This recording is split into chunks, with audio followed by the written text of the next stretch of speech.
Welcome to the big bench daily. पिछले 9 सालों में पीएम नरेंद्र मोदी ने जो भी विदेश दौरे किए थे, अब वो अपना रंग दिखाने लगे हैं। प्रधानमंत्री ने अपने आत्मविश्वास और दमखम के बल पर कुछ ऐसा ऐलान किया है जिसको बोलने के लिए मादा और जिगर चाहिए। आत्मविश्वास से सराबोर प्रधानमंत्री ने वर्ल्ड इन्वेस्टर्स को देश में इन्वेस्ट करने के लिए इन्वाइट किया है और साथ में ये भी कहा है कि भारत उनको उनके इन्वेस्टमेंट के रिटर्न की गारंटी देता है। ये अपने आप में मोदी का एक बहुत बड़ा स्टेटमेंट है, जिसका मतलब ये है कि अगर इन्वेस्टर्स देश में निवेश करेंगे तो उनको घाटा बिल्कुल भी नहीं होगा। मोदी का ये स्टेटमेंट उनके 9 साल के परिश्रम का नतीजा है। जब विपक्ष उनकी विदेश यात्राओं को छुट्टी की संज्ञा दे रहा था, तब शायद मोदी विदेश में बैठकर अपने स्टेटमेंट की नींव तैयार कर रहे थे। मोदी ही बॉस हैं, ऐसा कुछ दिन पहले ऑस्ट्रेलिया के प्रधानमंत्री एंथनी अल्बनीज ने कहा था, जब मोदी ऑस्ट्रेलिया के दौरे पर थे। Prime Minister Modi is the boss.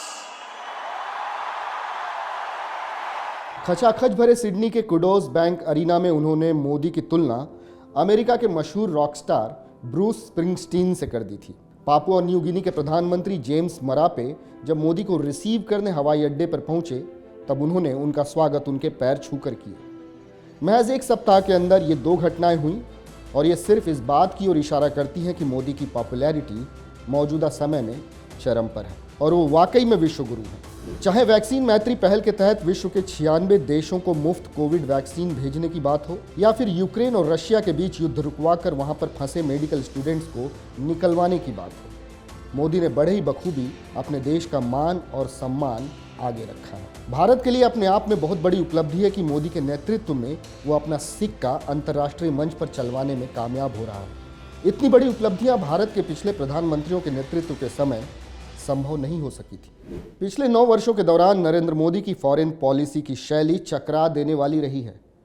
एक पूर्व मुख्यमंत्री जिसे फॉरेन पॉलिसी का बहुत कम अनुभव था और जिसके पहले राष्ट्रीय अभियान में वर्ल्ड अफेयर्स मामलों का जिक्र न के बराबर था, ये बेहद शानदार प्रदर्शन कहा जाएगा।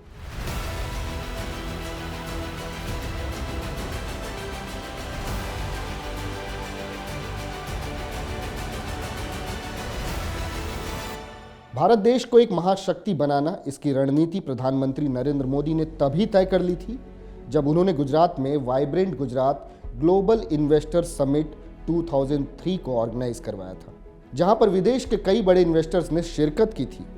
ये समिट अपने आप में एक अनोखा समिट था और किसी को इस बात की भनक भी नहीं हो पाई थी कि नरेंद्र मोदी इसके बूते आने वाले समय के लिए कुछ बड़ा सोच रहे हैं। ये उसी फोरसाइट का नतीजा है कि आज इलॉन मस्क की टेस्ला हिंदुस्तान में अपना प्लांट लगाने की जुगत में है। ये उसी का नतीजा है कि आने वाले समय में एप्पल के फोन्स मुमकिन है कि यहीं पर बनने लगें।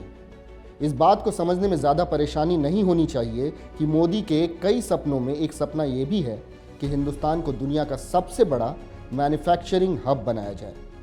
और जिस अथक परिश्रम से हमारे प्रधानमंत्री काम कर रहे हैं, उसको देखकर यही लगता है कि अब वो समय आ गया है, यानी कि चीन को मात देने की पूरी तैयारी उन्होंने कर रखी है। विपक्ष के लोग भले ही मोदी के अनेक विदेश यात्राओं को लेकर तमाम तरह की अनाप शनाप बातें करते रहे हों, लेकिन उनको ये बात अच्छी तरह से समझना चाहिए कि उनकी इन विदेश यात्राओं की वजह से ही भारत आज विश्व पटल पर एक पावरफुल प्लेयर के रूप में खड़ा हो सका है, जो अब विश्व की नीतियों पर अपनी राय और दखल देने में सक्षम है। ये उसी का परिणाम है कि आज अमेरिकी राष्ट्रपति उनसे ऑटोग्राफ की मांग करते हैं और दोनों देशों की कोल्ड वॉर के दिनों की कड़वाहट अब पूरी तरह से इतिहास बन चुकी है।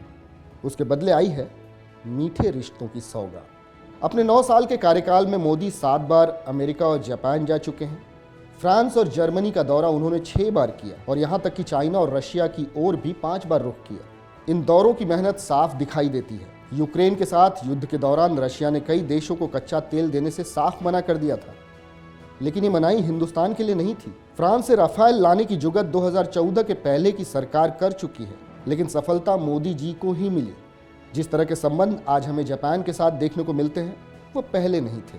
रिश्तों को एक नए आयाम पर ले जाने में हमें सफलता मोदी जी की वजह से ही मिली। जिनको इस बात की जानकारी नहीं, उनको समझना चाहिए कि G20 का आयोजन अपने आप में एक बहुत बड़ी उपलब्धि है। ये मोदी की दूर की सोच का ही नतीजा था कि अपनी विदेश की यात्राओं के दौरान उन्होंने इंडियन डायस्पोरा से भी नज़दीकी बढ़ाने की बात सोची।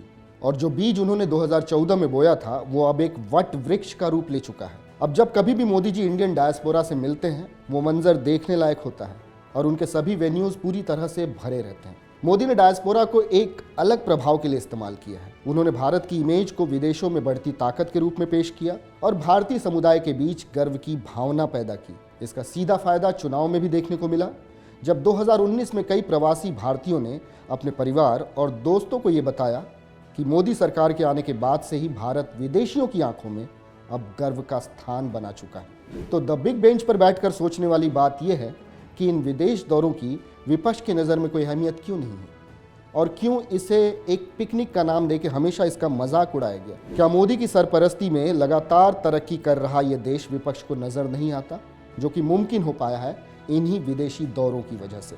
ऐसे ही तमाम अपडेट्स मैं आप लोगों को लगातार देता रहूं, इसके लिए आप हमारे चैनल को सब्सक्राइब करें और बेल आइकन भी दबाना ना भूलें।